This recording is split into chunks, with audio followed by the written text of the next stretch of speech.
CS though. If it's in attack, it works. If it's in defense, I was gonna say you'd work, but that does. I tried to rhyme. It doesn't work out.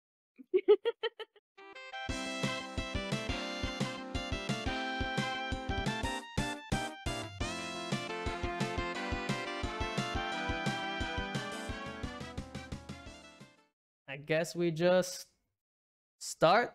If you want to lead us off, Aura, because you're technically the head of all this operation. Well, you know what? That works out because as the head, I don't do any of the work and I leave it all to you. Well, it's distributed to all of us. We work Mhm. together under you.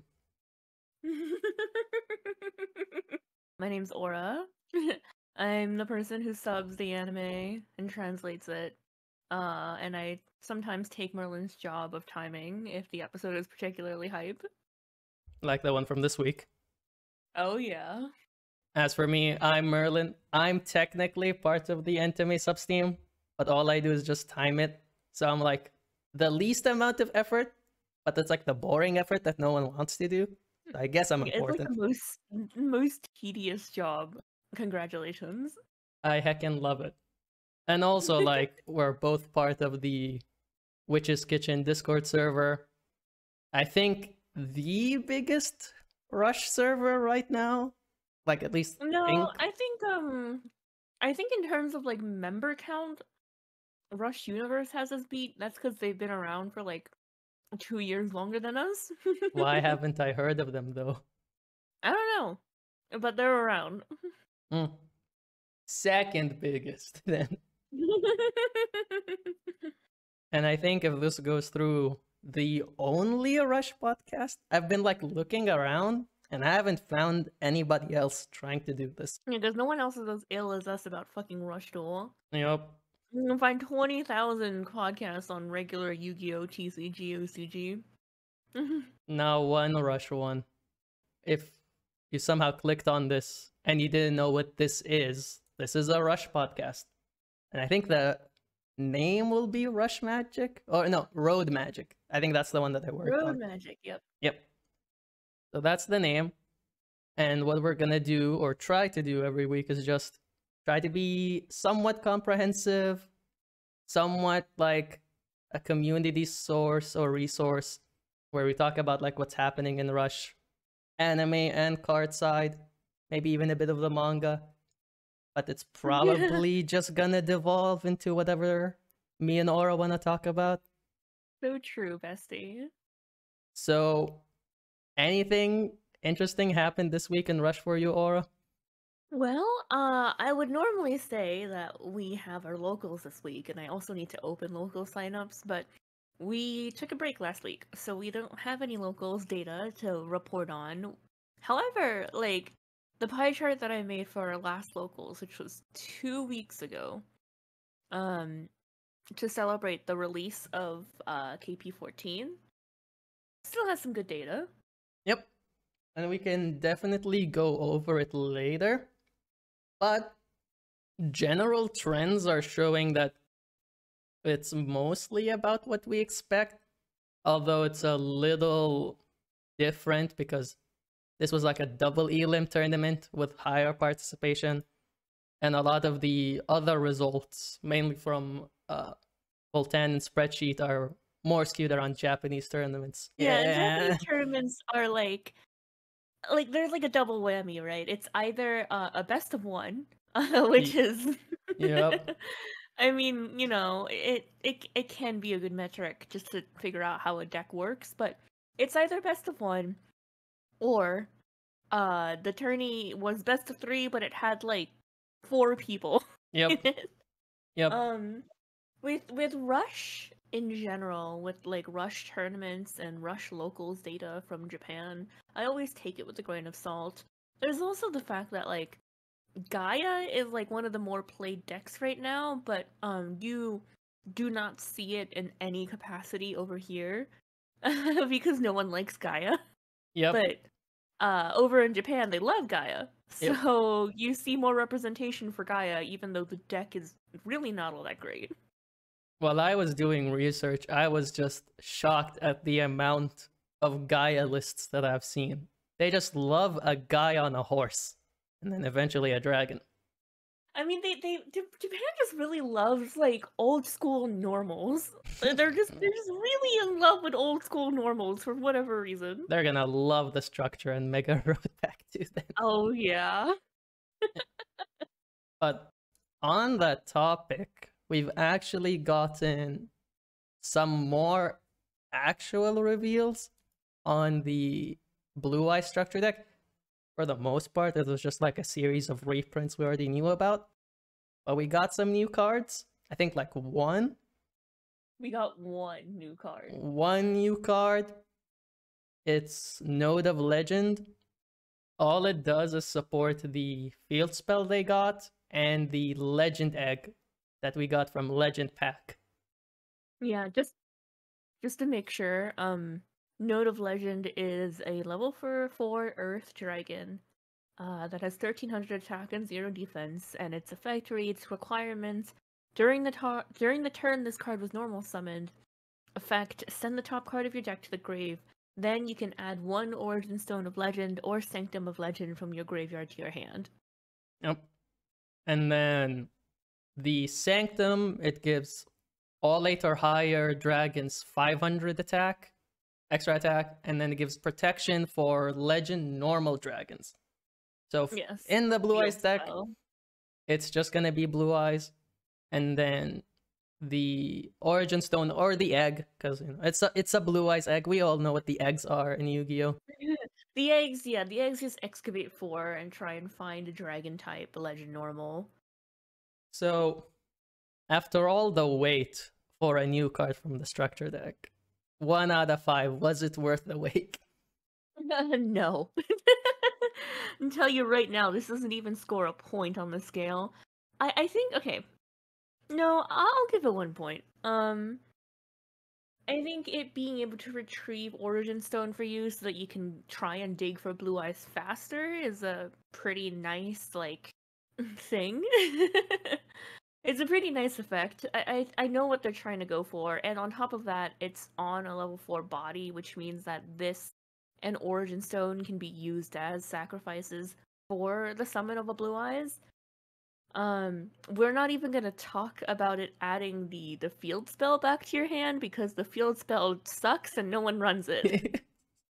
Like, hypothetically, your ultimate dragon is 5,000, and that is such a negligible difference. It doesn't matter. And if you bring it down to the other Blue Eyes monsters, like the 2 new ones we got, it also doesn't matter. Like, I think like the biggest thing for the field spell is that it provides protection, like can't be destroyed by card effects. However, Blue Eyes Ultimate Dragon is not a legend monster. Yep. And most of the time you're just going to be maybe summoning Blue Eyes if you're feeling spicy, Burst Stream of Destruction, but I think I've seen people run like 1 copy of that in your deck. But after that, you would normally just fuse it away. Yep. So, like, Sanctum of Legend, the fact that it, like, literally only protects Blue Eyes White Dragon and, like, nothing else is not worth it. Like, the 500 attack gain, it doesn't matter. Like, if it was for other monsters, it might matter, but 3,000, like, base is already good enough for what Blue Eyes tries to do. And you have Burst Stream and Ultimate, so, like, attack points don't really matter for your game plan. Yeah, when you have, like, 40... How much does Blue Eyes Ultimate Dragon have? Is it 4,500 attack? It's 45, and it goes to 5k, so it matches 5 like, head. When you have 45 off the bat, I don't think an extra 500 is going to be worth taking up an entire deck slot, especially when the other half of the card does not even apply to Ulti Drake. Yep. So. Plus, it's 500 more to lose the cylinder, so... Quite literally. And on top of all of that, the protection isn't even that great. I do think that Blue Eyes Ultimate Dragon having some level of protection would be good. And that if Sanctum of Legend protected it, I still wouldn't play it. But At least it has a support card to add it back, you know? Yeah, but like the most popular legend monster card right now, is Ryza, Yep. which is non-destruction removal. So, there goes your Blue Eyes Ultimate Dragon. And then the most popular trap is Magic Cylinder. So when you are strutting around with the 4500 stat line, with a extra 500 on top from Sanctum, let's assume that, that is like 5k of your life points going away instantly. And then on top of all that, it has no like other protection. So like Dark Hole, Dragonic Demolisher, like anything can get over it. So, Blue Eyes fans, I think you gotta wait a little bit more. Maybe they'll give you a fusion spell for ultimate, so you don't have to run poly. We'll see. I think if they like put some extra support, like I don't know, like an equip spell, maybe for Blue Eyes Ultimate Dragon that protects it from card effects, protects it from, I don't know, like battle, anything. Honestly, Just anything. uh, it would be a lot better as a card. Also, I said Dragonic Demolisher, but Blue Eyes Ultimate Dragon is like a level 12, so I completely forgot. I mean, it might be relevant to remember that once Mega Road Pack comes out. And we actually got, finally, some new reveals that are a little bit more exciting than a Blue Eyes card, which is Psychic support. More Psychic support, actually. Because the first thing we got was a Roman card. It's really funny. So the card we're talking about is Lullabind. I'll read it aloud, but hang on. So Lullabind. Oh, sorry, Lullabind, because Lullabind is a different card. Okay. Requirement: it's a trap card. When your opponent normal or special summons a monster, shuffle 2 psychic monsters from your graveyard back into the deck. Effect: choose one face-up level 8 or lower monster your opponent controls and change it to face-down defense position. Then, you can choose one level 2 psychic monster in your graveyard and special summon it to your field face-up. So, what's interesting about this card is the first half of the effect. The extra body is really nice in case you need it. But the first half of the effect this is basically a better Crisis. We have Power Crept Crisis at the Sacred Tower. Yep. It's like Catch, and it's Crisis, and it recycles your psychics. And as you said, yeah, it brings back a body. Yep, and it gives you a body at the end of it. So, this card is actually like pretty insane. However, it's a psychic card. Yep. Now, I don't think we'll have enough time. I don't know if anybody has enough time to say it in a reasonable manner. The problems psychics currently have, we don't know if they will be fixed by the end of the pack, but at least it gives them another option for a trap card that actually does something before the battle phase. If you mention the psychic trap hole card, it's not real. It doesn't do anything.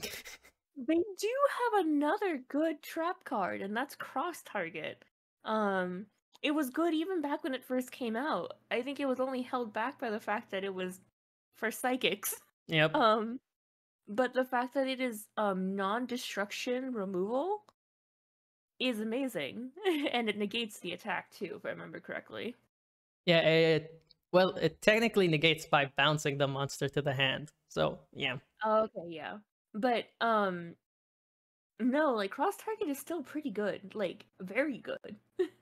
It's just when you look at the field right now, and well, we don't know if this will still be relevant because the ban list will probably be out by then. But Cross Target doesn't really do anything into a 7's Gios. So that's still a problem for you to have, but it's still a good card at the end of the day. And if anyone's wondering what level 2 body you summon with it, because it's just level 2, it's not level 2 or lower, pick your poison. It's like Alma Lilith, or Rubarim, like the 2 level 2 vanillas. And Candy's level 1. Really? Yeah, Wow. it can't bring it back. Like, technically, it also brings back Watkiss and what? Okay, we're not running Watkiss 2023. Like, it's the cards that you see on the art. They're like telling you what to summon, but you don't have to listen to them. I mean, summoning Romance pick off of it would actually be pretty nice. Oh, actually, no, you can't. Oh my god, the card art is lying to me. Oh my god, yeah, okay, so the second half of the effect is nice if you can get it off. The fact that you can shuffle 2 and crisis something on normal or special is already worth it more than the level 2 restriction. Yep. And importantly, it's not the monster that was summoned. You can pick anything on the field that meets that requirement of level 8 or lower. Mm-hmm. So far, Roman's looking good. She got that new spell, which gives you a piercing and attack boost, which is solid enough, but not enough. And we got a good disruption trap. And just today, we got another psychic low level, that being Ordol? I don't know how you're supposed... Ordol? I think it's Doll. Ordol, yes, yeah, Ordol, the adorable audio idol. It's a level 3 light psychic, 1,000, Monarch stats. Also, quick side tangent, anyone who says Monarch stats or Monarch support, it's not really support. It's like, it necessitates you to run the vassals, and I am vehemently against the vassals. I hate them as cards. So See, I haven't played Monarch, so I can't say anything. All I'm saying is the spell one, and your opponent like sets 3. I hate that card. The one that brings back an effect monster, I also hate that card. Because if you're not getting back Ryza, what are you doing with it? It just makes you pop less with Monarchs. But anyway, back to the actual card we're talking about. 1,000. Requirement. During the turn it's normal summon. This is important. Effect. Shuffle 2 monsters from your opponent's graveyard into the deck. Then you can special a copy of itself, like the one with the name, from your graveyard to your field in face-up defense position. So that way it can't loop itself if there's more copies. So psychics, or at least pure psychics, just got graveyard disruption.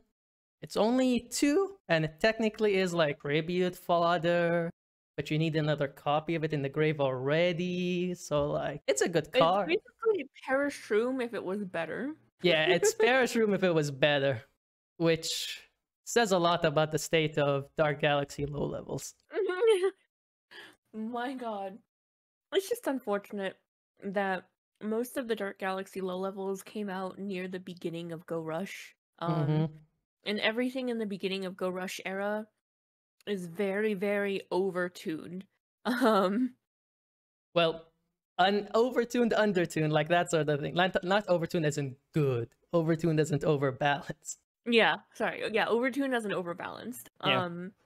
And they do things that sound great on paper, and then you realize that Perish Room, for some strange reason, needs a level 8 Galaxy on board. Yep. And it's like, if your job is to be tribute fodder, why do I already need a tributed monster on field? I think you're misunderstanding. It's not tribute fodder. It's requiem fodder. Oh my god. But the fact that you need another like a high level Dark Galaxy just to use its effect, why? So with that very good example that Aura brought, and I think it's even better because Perish Room is also 1,000. Yeah. Yep. So like this Catgirl just does this thing's job better. Now, for those thinking, oh, it shuffles back to, it brings back a body, it's generic, this is like the best card ever. Keep in mind, it has to shuffle exactly 2. So early game, it might not always work out. And 2... I mean, in early game, this card is basically dead anyway. Yeah. Like, you don't get a shuffle, and you also don't get a body, because you don't have it in grave yet. So, I feel like that's a little unfair. And then the second major thing, decks that mill or want to mill, like Wonder Turbo, have enough tools to play around this card or like push through it. Still a good effect. The only way it could get better if it shuffled 2 cards from your opponent's graveyard, but they don't give that effect away for like just a simple normal summon, you know. I think especially for decks like Wonder, well, it is nice to have something that can shuffle your opponent's stuff back on your turn, a la Grand Extreme, because that's still a good card. Don't get me wrong, that is a very good card. I think personally that being able to disrupt on your opponent's turn is worth just a little bit more, which is why word working is really good. Yep. And sometimes word working doesn't even cut it because they have Jinzo or they like set the SRM face down or some stuff. Like Yeah, like the Galaxy Cup kid. like the Galaxy Cup kid. I don't know if the videos are still up, but I'm telling you, this kid plays better than some Wonder pilots that I've seen. It's insane. Oh no, I think just Wonder suffers from the I mean, like as any good top tier meta deck does, where people hear that it's a good deck and they grab a list from online or someone else or whatever, and the list is like perfect, it's beautiful, it's like exactly what a Wonder deck should be optimized, but they have no idea how to play it. So when you see a good Wonder player, like a player that knows what they are doing with this deck, and what this deck needs, so like when that kid set his Seven Sword Magician and then tributed over that with the Jinzo and face up just to play around word working, that was amazing. Tremendous plays. Because like you could have a mid deck like Gaia top or get very high in your locals or tournaments because the person behind it knows how to play it.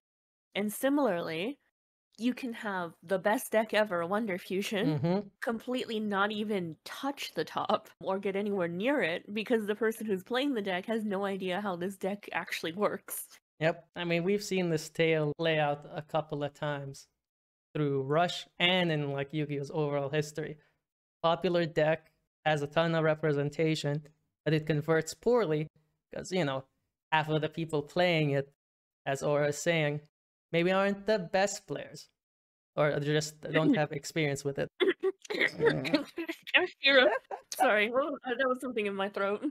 Oh, Kashtira. Arise Heart isn't gonna haunt us in Rush. We are safe. Thankfully, the banish zone doesn't exist in Rush. And hopefully it never does.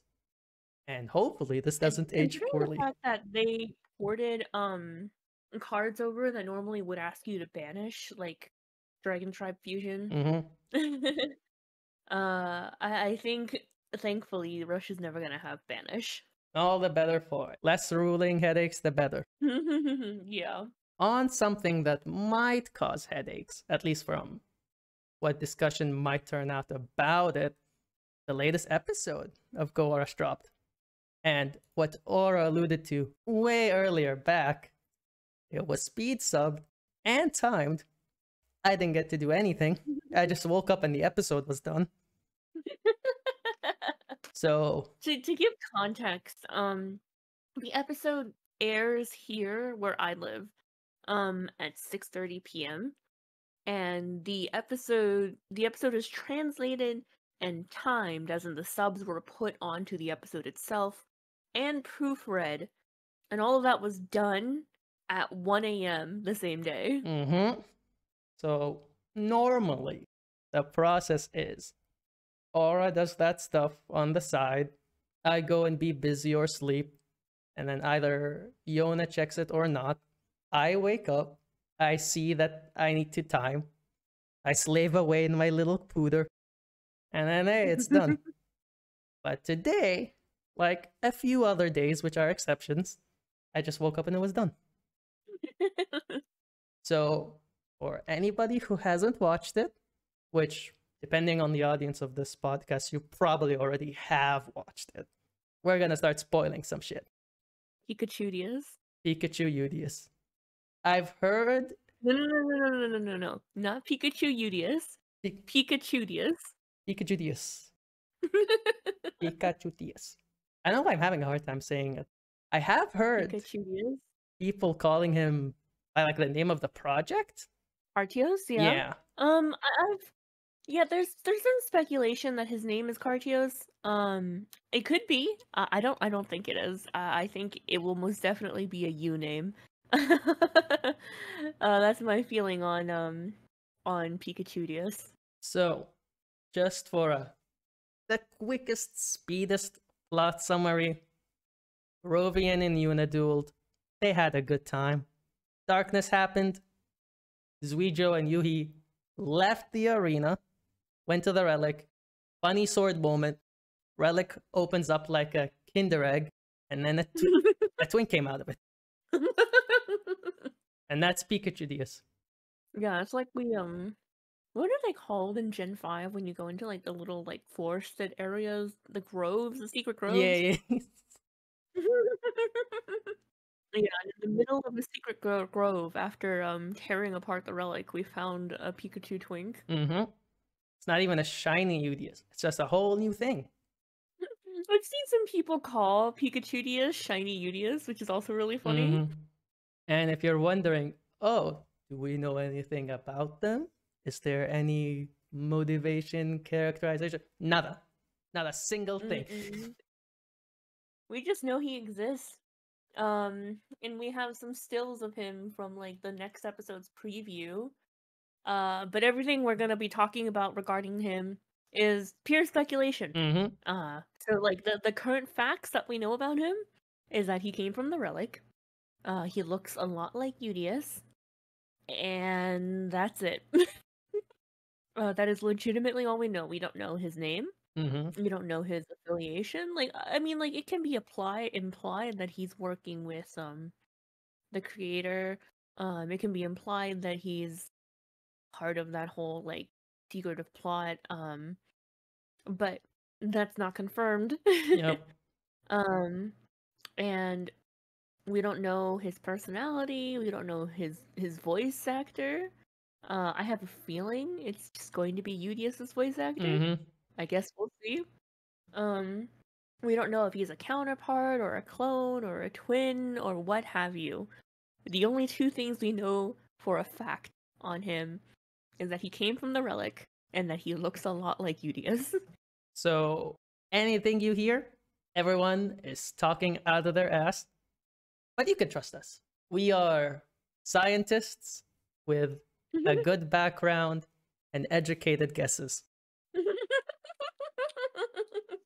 Guesses that never turn out correct. It's okay. It's interesting that they just drop him on us, but it's a bridge staple at this point.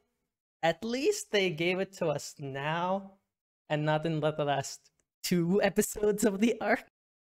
So, oh my god. So he gets to simmer a little bit. I think there's some people who have speculated that he might be like a counterpart to Udius.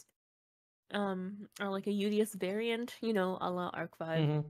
And I personally don't believe that, mainly because we have maybe 2 arcs of this show left, and there's just not enough room to go into that, like, this is a counterpart of Udius. I do think that he is, of course he's related to Udius. I mean, like, they literally, like, they look the same. Same hair, same body style, same clothing even, same silhouette. I mean, except that his hair is, like, a lot more wild. Mm-hmm. And also he has longer hair, but anyway. I do think he's he's either a clone of Udius, or Udius is a clone of him. That's my current theory. But it's so much of this is like, well, I guess we'll see in a week. Yep. Whatever it is. And as always, Zuijo seems to know about it. Maybe? See, what I think is that Zuijo knew that something was inside the relic. That once they destroyed it, of course it wasn't like gonna be all over. So he knew that someone or something was inside the relic. As for like what stepped out, being Pikachu, I don't think he knew like that specifically was gonna be the person that comes out of that. Yep. It's just interesting, and there's still like a lot of questions like, is he the one doing all the darkness stuff, or is the creator still doing it?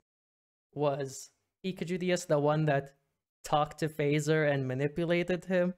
We don't really know. But Phaser's still gonna be relevant next episode. Oh man, I'm very excited for Phaser next episode. Hang on, I'm gonna read out the episode summary for next Yep. episode, just so everyone is on the same page. Okay, so it reads, The Cartios Project. Udius encounters Phaser in the labyrinth during the finals. Phaser seems to have some kind of motive for standing in Udius's way. Meanwhile, as Yuhi and the others head to the relic, they bear witness to a terrifying project. So, like, the one thing that I just want to clarify or like add on to, DMC translated this before the episode came out, so he would not have been able to know this. Yep. Yeah. Is that I think knowing what we know now at the end of 73, at the end of 74, not 73, at the end of 74, it's more accurate of a translation to say that Phaser has a suspicion that he is approaching Udius with, rather than a. I guess it is also a motive, Yeah. of course. Like if you have a suspicion, that's a motive for approaching someone. But I'm just saying, it is more accurate to probably say he's suspicious of something or he has a suspicion. It's interesting to just bring Phaser back now. Finally, he's been MIA, MIK with just running the tournament. But now we actually bring him back. It's related to the relic, assumedly, and it's against Udius. And now we know there's a Udius lookalike existing. So there's a lot of potential here for some incredible dialogue if we get it. Bridge has this way of writing that I am a little tired of, where they sort of put everything to the very last 2 episodes of an arc. And sometimes they hold out even until the very last episode to drop all the bombshells. And I think like last arc with Phaser was a very good example of this. Yep. Where they did drop some stuff in between before the last 2 episodes of an arc, but like the very last episode of the Phaser arc felt like it was continuous bombshell after bombshell, and there wasn't like, and some of the information was information we were hoping to get, and some of it like we didn't even expect there to be. And I just feel like the episode as a whole felt like it didn't really wrap up all of the plot lines that the Phaser arc introduced, which I also know that Bridge likes to extend their plot threads into other seasons, into other arcs, so that's fine. But it's just the Phaser episode in particular was just a little like jam-packed. It just felt like they didn't have enough time. But with Pikachu disappearing, and we have one more episode. Yeah, the 75 should be the penultimate episode of this arc, and then 76 and 77 would be the final duel. Unless, and this is my conspiracy theory, unless they decide to extend this arc by another episode or 2. I would like that, but whether or not they actually do it is a different matter. I think we will know in about a week or 2 when they announce the Blu-ray for this arc. I'm just glad. I know some people are a little apprehensive or annoyed that Phaser's coming back with Udius so soon. I'm hoping that this is an opportunity to at least embolden or like strengthen at least like whatever relationship they have. Not necessarily like them bonding with each other, but more like more character interaction out of them. Oh, that's like another thing. I really want Pikachu and Udius to like interact. Assumedly, that's gonna be what the finale is, but we don't know. I think that's the thing. The fact that we don't know any. Okay, so he is implied and positioned to be the villain of this arc, but whether or not he actually is, we also don't know. Like early on, what did we know? It was Epoch stuff, and then the tournament, and then there was the relic, and it seemed like we were heading in a direction where they sort of set up that Yuhi and Udius would be the final duel of the arc, sort of like a similar situation with Sevens, with Yuga and Luke. It doesn't seem like it's happening anymore, but it might still happen. Who knows? I feel like Udius versus Yuhi is gonna be sort of like a ceremonial duel sort of thing for Yuhi. In the very last arc. I don't think it's gonna be the last duel. I just think it'll be one of the last. And funnily enough, we talked about a lot of what's gonna happen, or what happened in the last, what, 50 seconds, a minute ish of this episode, and we completely glossed over what happened with Rovian and Yuna. Still good stuff. Yeah, I mean, Pikachu just commands so much attention because of the plot implications, the lore implications, and like all of the other stuff that he brings to the table. Because he gets you to ask like more and more questions, and I mean the same thing has been happening like with Garush, like with Japanese Twitter. Garush Japanese Twitter, like Pikachu has taken over Garush Japanese Twitter. Doesn't matter what you write for or draw for. I feel like every single Garush artist, even if they have like no interest in Udius, has drawn Pikachu. There's so much Pikachu flying around right now. It's one of these things where, like, a lot of stuff that happens when you follow a show like week to week and you have like a whole community thing going on. It's stuff that you miss out on if you weren't there, but it's fun to retell from the future to like people who just got into it. Like, yeah, everyone was insane for this guy, and then later on, maybe they weren't insane. Maybe disappointments happen, but Go Hyuga. we don't. I had I'm still a little nervous because it's a Udius lookalike. Yuga Goha was a Yuga lookalike, and he got dropped. But like, not really though, because the only thing is that he had the same like top hair shape as Yuga, and he had the same name as Yuga just to make people confused about them. But like beyond that, when you look at Yuga and like Yugoha side by side, like when you put them side by side, two completely different people. Whereas if you put Udius and Pikachu side by side, like yes, they are like obviously different, but like there are more similarities as well. Like their face shape is the same, their hairstyle is the same, their clothing and the general silhouette from their clothing is the same. Like Pikachu has this like flared popped collar, and it's to mimic Udius's like wings coming from his gem. Because Pikachu's gem is like soft, it's round. Yeah. It's not like spiky like Udius's gem is. They have the same like waist trench coat. They have the same sword, the same pants, the same boots. Like it's I think this is a different enough situation from Yugoha. I'm still traumatized by what happened to him. He literally dropped from the plot. Literally. He fell from the sky for like what, a couple of episodes? And then the relevancy gone. Yeah, only to get like kidnapped and then crucified. Although, thinking about if someone kidnaps Pikachu DS, interesting thoughts.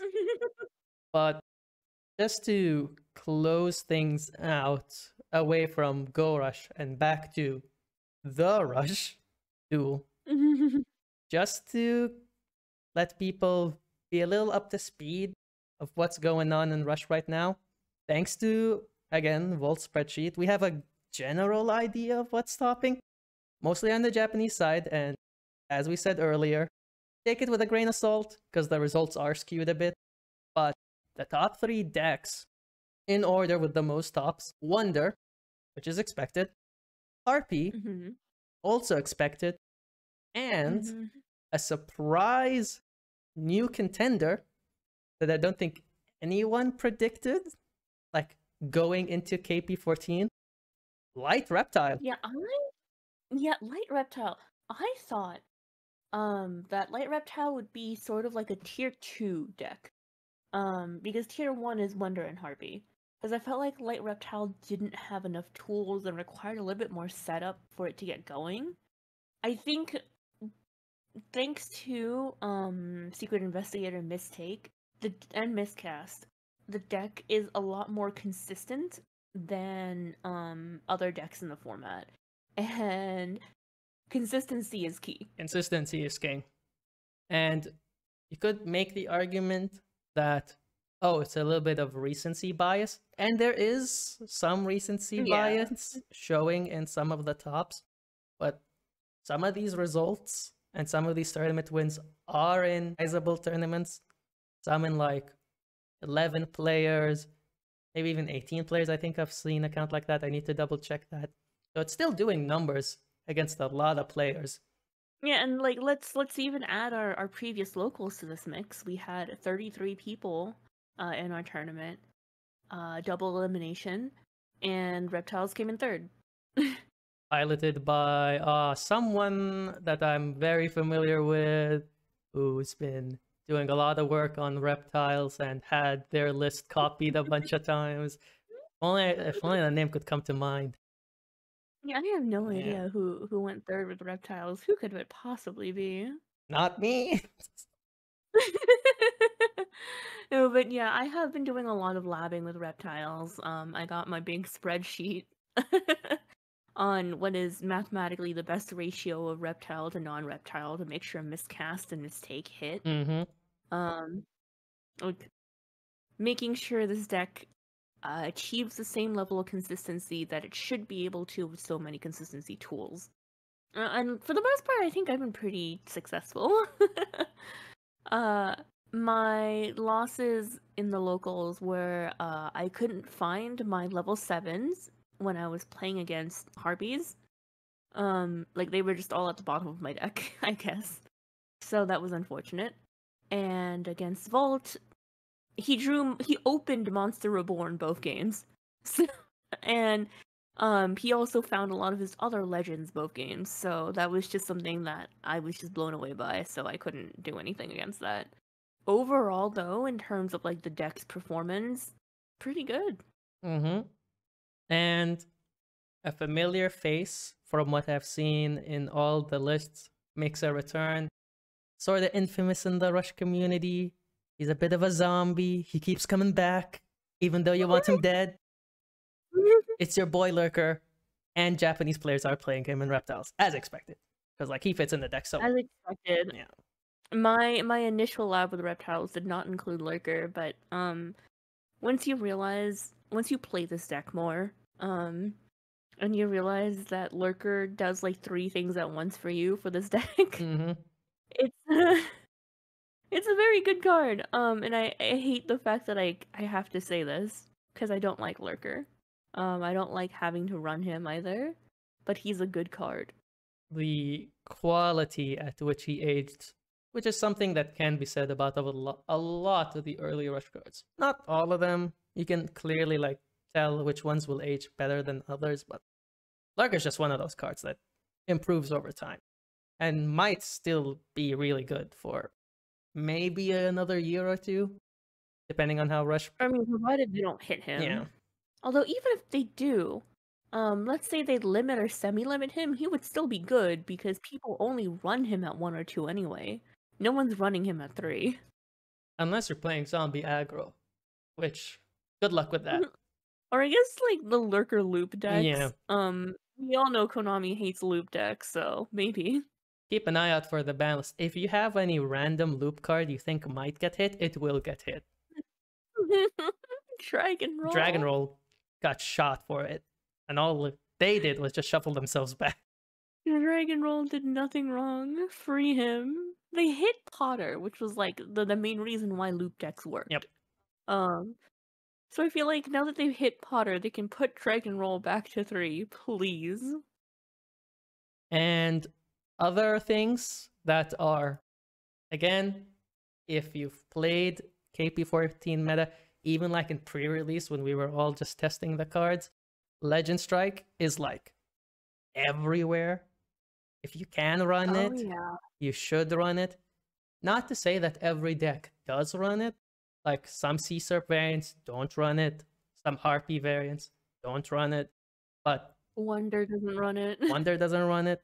Sometimes they do, sometimes they don't. But it is everywhere. You see it with a lot of different targets.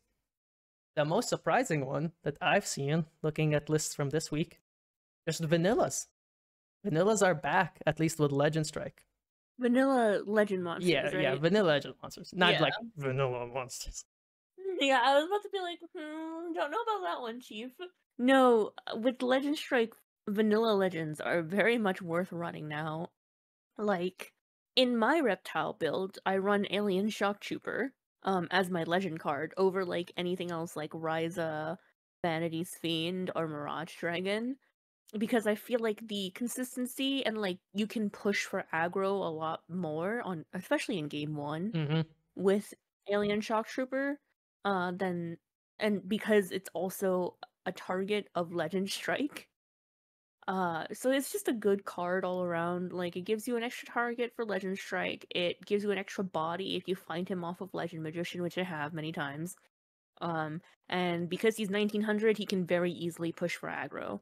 And he's a level 4, and he's a reptile, so he makes Mystery live as well. He makes Mislead live. And I can go on. You can add him off of Mistake, I think. No, Mistake is only light reptiles. But he's a good card. It's a good card.